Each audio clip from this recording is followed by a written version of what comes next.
আজ সরস্বতী পুজো তিথি অনুযায়ী আজও বাগদেবীর আরাধনা চলছে স্কুল কলেজ শিক্ষা প্রতিষ্ঠানের পাশাপাশি বিভিন্ন ক্লাব। বাঙালি ঘরে ঘরে বাণী বন্দনার আয়োজন।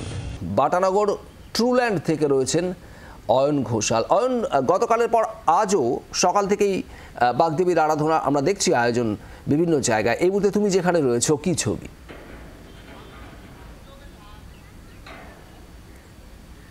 দেখো, সরস্বতী পুজো বলতে আমরা যেটা বুঝি একেবারে ঘরোয়া মেজাজে পুজো। সেটা শিক্ষা প্রতিষ্ঠান হতে পারে, সেটা সংস্কৃতি প্রতিষ্ঠান হতে পারে, সেটা আমাদের বাঙালির বাড়ি হতে পারে। কিন্তু বিগত কয়েক বছর ধরে সরস্বতী পুজোর মধ্যে একটা সর্বাত্মক বারোয়ারি চেহারা পড়েছে এবং সেই চেহারা বা কলেবর বাড়তে বাড়তে এই মুহূর্তে আমরা যেখানে দাঁড়িয়ে রয়েছি বিশ্বের উচ্চতম সরস্বতী প্রতিমার সামনে। 111 ফুট।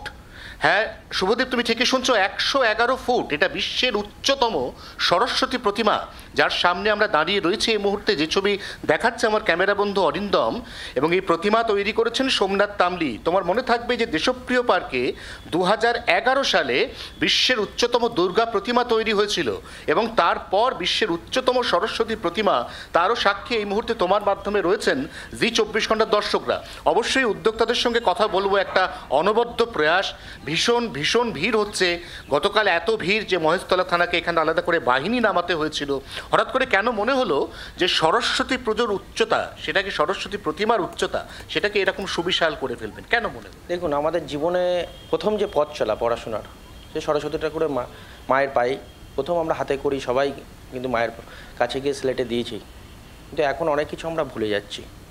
সেই ভুলে যাওয়াটাকে সবাইকে, মানে যুব সমাজটাকে এক জায়গায় করে যে আমাদের দায়িত্ব নিতে হবে, আমাদের সমাজের জন্য কিছু করতে হবে। এই যে আইডিয়া, এটা কি শিল্পীর সোমনাথ বাবুর আইডিয়া, না এটা আপনারা সোমনাথ বাবুকে বললেন যে আমরা আইডিয়াটা দিয়েছি যে আমরা একটা অন্য কিছু করব?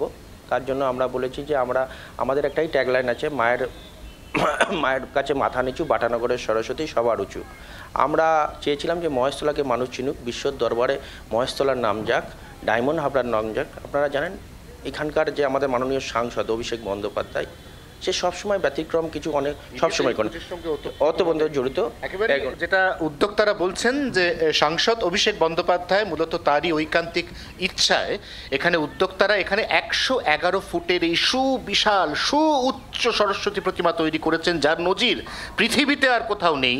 এর আগেও বাটানগর নিউল্যান্ডের এই পুজো উদ্যোক্তারা বড় কলেবরে সরস্বতী পুজো করেছেন, বড় আকারে করেছেন। কিন্তু সরস্বতী পুজো বলতে আমাদের মনের মধ্যে প্রথম যে ধারণা আসে, একেবারে ঘরোয়াভাবে স্কুলের মধ্যে বাড়ির মধ্যে সরস্বতীর আরাধনা, সেই যে প্রচলিত ধারণা, এই ধারণাকে কার্যত একদম ভেঙে এখানে একটা ব্রেক থ্রু করে এই মুহূর্তে আমরা যে মূর্তির সামনে দাঁড়িয়ে রয়েছি, মাটি থেকে সেই মূর্তি কার্যত গগনচুম্বী।